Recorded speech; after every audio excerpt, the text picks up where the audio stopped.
स्कुलद्वारा आयोजित आजको प्रथम स्थापना दिवस 59औं शुभ जन्मोत्सव तथा भित्ते पात्रो लोकार्पण कार्यक्रमका त्यसैगरी आजको यस कार्यक्रममा प्रमुख अतिथि त आउनुभएको छैन, तैपनि आजको यस कार्यक्रममा पाल्नुहुने विशिष्ट अतिथिज्यूहरू, त्यसैगरी आजको यस कार्यक्रममा काठमाडौँदेखि विशिष्ट अतिथिको रूपमा आदरणीय अङ्कल बालुराम श्रेष्ठज्यूको यहाँ आगमन भएको छ। निकै प्रतिकूल मौसमको बावजुद पनि त्यसैगरी आजको यस कार्यक्रममा प्रकाश सिंह राणाज्यू पनि काठमाडौँबाट यहाँ पाल्नु भएको छ। त्यसैगरी इलाका प्रशासक कार्यालयबाट पूर्वका प्रमुख रामचन्द्र अर्यालज्यू पनि यो कार्यक्रममा पाल्नु भएको छ। त्यसैगरी हाम्रो विभिन्न जनप्रतिनिधिज्यूहरू पनि यो कार्यक्रममा हुनुहुन्छ।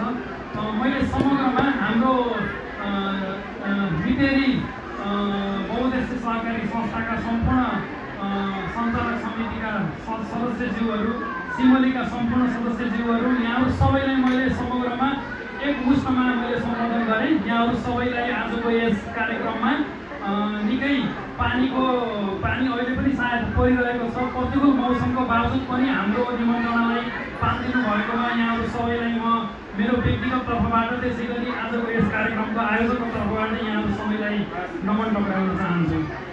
अब कार्यक्रममा धेरै कुरा त अब यहाँ आइसक्यो। अब मैले धेरै आजको यो कार्यक्रममा खासै बोल्नुपर्छ जस्तो मलाई लाग्दैन।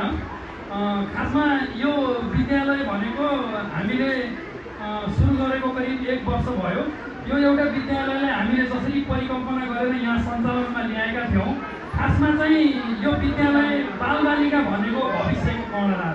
आजको बालबालिका मैले नेल्सन मण्डेलाजीलाई सम्झिन चाहन्छु। यहाँहरूले नाम सुन्नुभएको होला, एकजना ठुलो राजनीतिज्ञ हुनुहुन्छ। उहाँले भन्नुभएको थियो एकपटक चाहिँ हाम्रो समाजले बालबालिकालाई गर्ने व्यवहारबाट यो समाजको वर्ग चरित्र उजागर हुन्छ अरे। भनेको मतलब सबै नागरिकले बालबालिकालाई सबै व्यवहार गर्नुपर्छ भनेको उहाँले कोड गर्न खोज्नुभएको। असभ्य समाजले बालबालिकालाई असभ्य तरिकाले व्यवहार गर्छ। त्यो कारणले गर्दाखेरि बालबालिकालाई हाम्रो एउटा राम्रो समाजको तर्फबाट हामीले सबै व्यवहार गर्नुपर्छ। त्यो हामी सबै व्यक्तिगत रूपबाट हामी सबै नागरिकको पनि कर्तव्य हो र राज्यको पनि एउटा कर्तव्य हो। यहाँ सबैलाई मैले यो कुरा स्मरण दिलाउन चाहन्छु। यो स्कुल यहाँसम्म सञ्चालन भइरहँदा थुप्रै महानुभाव, थुप्रै सङ्घ संस्था, थुप्रैजनाको यसमा सदा सहायता, धेरैको सहयोग छ।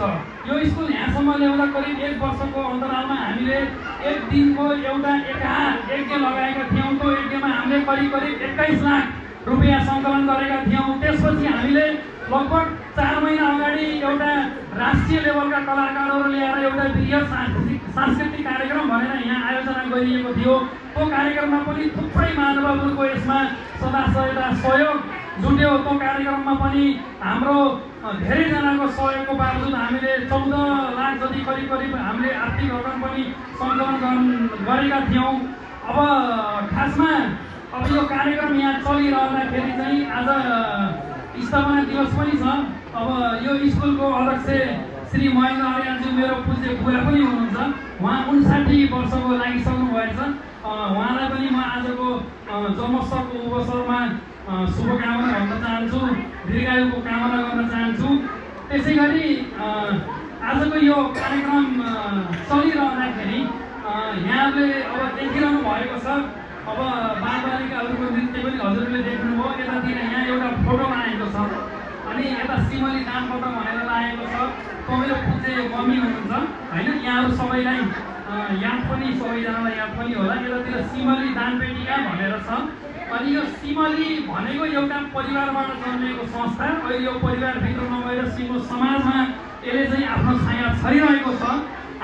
हाम्रो सिमली फाउन्डेसन भनेको खासमा चाहिँ एउटा गैर नाफामुखी संस्था छ। तर एउटा इन्टरनेसनल सिमली फाउन्डेसन भनेको सिमली फाउन्डेसन भनेको नाफामुखी छ र इन्टरनेसनल सिमली फाउन्डेसन भनेको गैर नाफामुखी संस्था हो।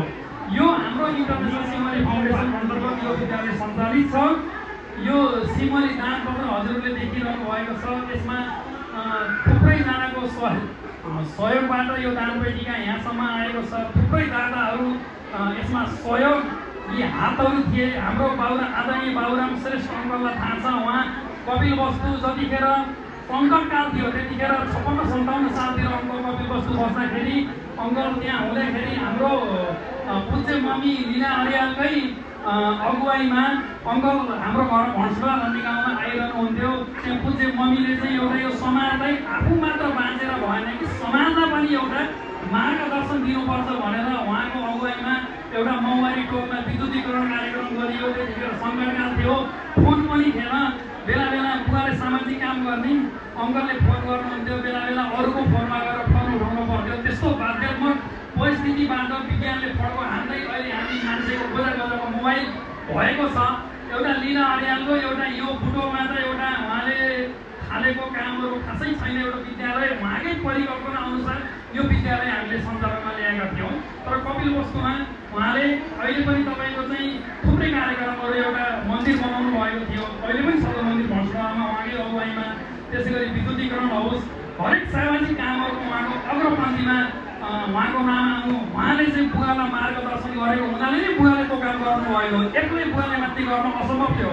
त्यो सबै श्रेय उहाँ लीला अर्यालमा जान्छ। त्यसैले अब यो कार्यक्रममा ढिलो नगरिकन यहाँहरू सबैजना पालिदिनु भएकोमा पुनः यहाँहरू सबैलाई म चाहिँ स्वागत गर्दै आजको यो सिमली दान पत्रमा मैले चाहिँ हाम्रो सिमली डेन्टल केयर प्रणालीको तर्फदेखि हाम्रो सिमली डेन्टल केयर प्रणालीले प्रत्येक महिनामा 15% हामीले चाहिँ दान गर्छौँ सामाजिक कामहरूमा। हामीले जस्तै रूपन्देहीमा विभिन्न अक्षय कोषहरू बनाएका छौँ। थुप्रै विद्यालयहरूमा महिला साधनामा अक्षय कोष छ, हाम्रो 1,11,000 को सरस्वती निमाविमा छ। त्यसै गरी गुल्मीमा हाम्रो रियाले उच्च माविमा 5 लाखको अक्षय कोष छ। अनि यो ठाउँ ठाउँमा अक्षय कोष बनाएर हुन एक ठाउँमा समग्रतामा आफूले कमाएको कमाइ दिनुपर्छ भनेर म एउटा डेन्टल सर्जन, म डेन्टिस्ट, मेरो श्रीमती पनि डेन्टिस्ट। हामी बुढाबुढीले महिनाको कमाइको 15% सामाजिक कामहरूमा लगाउँछौँ। हामीले विभिन्न कपिलवस्तु रूपन्देही विभिन्न जिल्लाहरूमा 80 वर्ष पुगेका बुवा आमाहरूलाई 24 जनालाई आजीवन हामीले वृद्ध भत्ता बाँडिरहेको छौँ अहिले हाम्रो सिमली डेन्टलको तर्फबाट। त्यसै गरी हामीले बुवा आमा नभएका अनाथ बालबालिकाहरूलाई पढाइरहेका थियौँ। अहिलेसम्म लगभग 31 जनालाई पढाएको थियौँ। तर हामीले समग्र र एकै ठाउँमा विद्यालय खोल्नुपर्छ भन्ने एउटा कुराले यो एउटा पिछडेको ठाउँ राज्यबाट पनि उपेक्षित थियो। एउटा कर्णाली भन्छ कि बुटोल भइकन पनि यो मजुवा भनेको एउटा कर्णाली भनेर चिनिन्छ। यसमा चाहिँ राज्यले पनि उपेक्षा गरेको ठाउँ हो पहिला, होइन? त्यो कारणले गर्दाखेरि हामीले यो ठाउँमा एउटा शिक्षाको ज्ञानको दियो बाल्नुपर्छ भनेर यो ठाउँमा विद्यालय यहाँ सञ्चालनमा ल्याइएको छ। आज पनि मैले चाहिँ अब थुप्रै गएको वर्ष पनि मैले 1 लाख रुपियाँ हस्तान्तरण गरेको थिएँ यो विद्यालयलाई। कतिपय यहाँ सबै महानुभावहरूलाई पनि जानकारी छ। आज मैले यो सिमली दान पत्रमा नगद रु 10,000 रुपियाँ आज चाहिँ यो दान पत्रमा खसालेर एउटा चाहिँ मैले चाहिँ आफ्नो 15% कमाइको मैले भनेको थिएँ। त्यस्तै गरी आजको यो कार्यक्रममा चाहिँ 10,000 रुपियाँ खसाल्न चाहन्छु यो दान पत्रमा।